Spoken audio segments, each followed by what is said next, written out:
Hello प्यारे बच्चों, कैसे हैं आप सभी। चलिए इस वीडियो में हम समझेंगे क्लास 6 की वर्कशीट नंबर 34 जो कि 18 नवंबर 2021 की वर्कशीट है और आज का सब्जेक्ट है बच्चों सोशल साइंस। और आज जो हम टॉपिक पढ़ने वाले हैं वो है टाइप्स ऑफ गवर्नमेंट। तो बच्चों पिछली वर्कशीट में है ये हम ऑलरेडी डिस्कस कर चुके हैं कि किसी भी कंट्री में अपने खुद के लॉज होते हैं जिसके अकॉर्डिंग ही लोगों को चलना होता है और ये लॉज हेल्प करते हैं कि लोग आपस में एक दूसरे के साथ मिलजुल कर रहे, हार्मनी में रहें। ठीक है।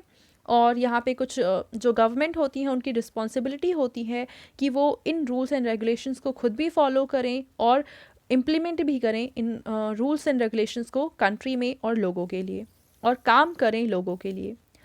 अब इस वर्कशीट में चलो हम समझते हैं कि हमें क्या समझाने की कोशिश की है। In a nation where the people elect their representatives leaders through elections and then elected representatives together form the government, such a government is called a democratic country. तो देखो एक ऐसा हम कहें नेशन, एक ऐसा देश जहाँ पे लोग वोट डालते हैं और अपने लीडर्स यानी रिप्रेजेंटेटिव्स को चूज़ करते हैं और वही लीडर्स गवर्नमेंट फॉर्म करते हैं। तो ऐसे गवर्नमेंट को हम कहते हैं डेमोक्रेटिक गवर्नमेंट। जैसे हमारे देश में क्या होता है कि हम इलेक्शंस में पार्टिसिपेट करते हैं, हम वोट डालते हैं और फिर हम अपने लीडर्स को चुनते हैं और वही लीडर्स फिर सरकार यानी गवर्नमेंट बनाते हैं। तो ये गवर्नमेंट का टाइप है डेमोक्रेटिक गवर्नमेंट। ठीक है। The elected government works for the people of a fixed period of time. तो जिस गवर्नमेंट को हम चूज़ करते हैं हम फिक्स टाइम के लिए चूज़ करते हैं। जैसे हमारे देश में हम 5 साल के लिए सरकार बनाते हैं और उसके बाद फिर से इलेक्शन होते हैं। People can seek information and ask questions about the work done by the government. अब क्योंकि इस गवर्नमेंट को हम खुद ही बनाते हैं इसलिए हम इस गवर्नमेंट से क्वेश्चन पूछ सकते हैं, इससे इन्फॉर्मेशन भी मांग सकते हैं। To perform these functions, the government has some authority in the form of powers. अब क्योंकि सरकार के पास कुछ जिम्मेदारियां हैं तो उन जिम्मेदारियों को पूरा करने के लिए उन्हें पावर भी दी गई है जिससे कि वो इन रिस्पॉन्सिबिलिटीज़ को अच्छे से निभा पाएँ। In order to coordinate among the people of the country, the government makes rule or laws which are in writing. These laws apply equally to all people. तो हमारे देश को अच्छे से चलाने के लिए कुछ रूल्स भी बनाए गए हैं जिनको हम लॉज कहते हैं और ये लॉज सभी लोगों के ऊपर इक्वली अप्लाई होते हैं। ऐसा नहीं है कि कुछ लोगों पे अप्लाई होंगे और कुछ पे नहीं अप्लाई होंगे। ठीक है। तो ये था फर्स्ट टाइप ऑफ गवर्नमेंट। एक और टाइप होता है गवर्नमेंट का, वो क्या होता है चलिए समझते हैं। एक ऐसी कंट्री जहाँ पे गवर्नमेंट इलेक्ट नहीं होती है यानी लोग खुद अपने नेताओं को, लीडर्स को नहीं चूज़ करते हैं।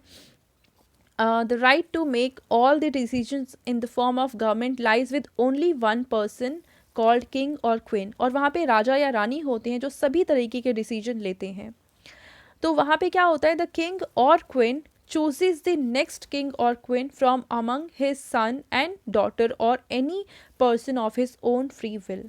तो वहाँ पे अगला राजा कौन बनेगा या अगली रानी कौन बनेगा ये लोग नहीं डिसाइड करते हैं। वो जो अभी राजा या रानी है वही डिसाइड करते हैं कि उनके बाद अब अगला राजा कौन होगा या रानी कौन होगा। तो यहाँ पे लोगों का पार्टिसिपेशन बिल्कुल भी नहीं है। The king or queen discusses various issues with some of his trusted persons and decides. तो यहाँ पे क्या होता है, इनका एक छोटा सा ग्रुप होता है, वो लोग जिस पर ये ट्रस्ट करते हैं वही सारे डिसीजंस लेते हैं, सरकार के बारे में भी और लोगों के बारे में भी। The king or queen also has the right to make and enforce laws. अब यही राजा या रानी क्या है, रूल्स बनाते हैं, लॉज बनाते हैं और उनको एनफोर्स करते हैं। अब इन रूल्स के अगेंस्ट आप कुछ क्वेश्चन नहीं पूछ सकते हो, कुछ इन्फॉर्मेशन नहीं मांग सकते हो। People can neither seek information nor question about the decisions taken and the actions taken by the king और क्वीन। तो अब किंग या क्वीन क्या स्टेप ले रहे हैं, क्या डिसीजन ले रहे हैं, क्या काम कर रहे हैं, इन पर आप किसी तरह का कोई क्वेश्चन नहीं कर सकते हैं। The government of such a country is called monarchy. और इस तरह की जो गवर्नमेंट है उसको हम कहते हैं मोनार्की गवर्नमेंट। ठीक है। तो आपको दोनों चीज़ें समझ में आ गई कि डेमोक्रेटिक गवर्नमेंट क्या होती है एंड मोनार्की क्या होती है। अब इसके बेसिस पे हमें एक क्वेश्चन दिया हुआ है which government would you prefer in your country, आप अपनी कंट्री में इन दोनों में से किस तरह की गवर्नमेंट को प्रेफर करेंगे, डेमोक्रेसी को प्रेफर करेंगे या फिर मोनार्की को प्रेफर करेंगे।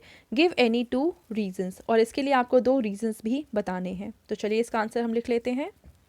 तो बच्चों मेरे को जो पसंद है वो है डेमोक्रेसी, उसके अकॉर्डिंग मैं आंसर लिख रही हूँ यहाँ पे। तो आप लिख सकते हैं I would prefer democracy in my country because, मैं अपने देश में डेमोक्रेसी को पसंद करूँगी। और क्यों? Democratic government are answerable to the people of the country, जो डेमोक्रेटिक गवर्नमेंट हैं वो लोगों के प्रति आंसरेबल होते हैं, जो लोग क्वेश्चन पूछते हैं उन्हें आंसर देना होता है, जो जानकारी लेना चाहते हैं हम जनता, उन्हें वो जानकारी देनी होती है। ठीक है। सेकेंड है they do not have limitless power, और जो डेमोक्रेटिक गवर्नमेंट है उनके पास लिमिटलेस पावर नहीं होती है, क्योंकि ऐसा नहीं है कि वो जो करना चाहे कर सकते हैं, मनमाने तरीके से वो कुछ नहीं कर सकते हैं। वो हमारे कॉन्स्टिट्यूशन में जो रूल्स एंड रेगुलेशंस हैं उसके दायरे में रहकर ही काम करते हैं, और उनके कामों के प्रति हम कुछ क्वेश्चन भी पूछ सकते हैं, इन्फॉर्मेशन भी ले सकते हैं, प्रेशर भी डाल सकते हैं उन पे कि वो काम करें जो हम चाहते हैं। ठीक है। तो ये थी आज की हमारी सोशल साइंस की वर्कशीट, एंड आई होप आप सभी को ये वर्कशीट बहुत अच्छे से समझ में आई होगी। और बच्चों अगर आपको ये वीडियो पसंद आई है तो इसको ज़रूर लाइक करें, अपने फ्रेंड्स के साथ भी शेयर करें और इस चैनल को सब्सक्राइब करें। Thank you.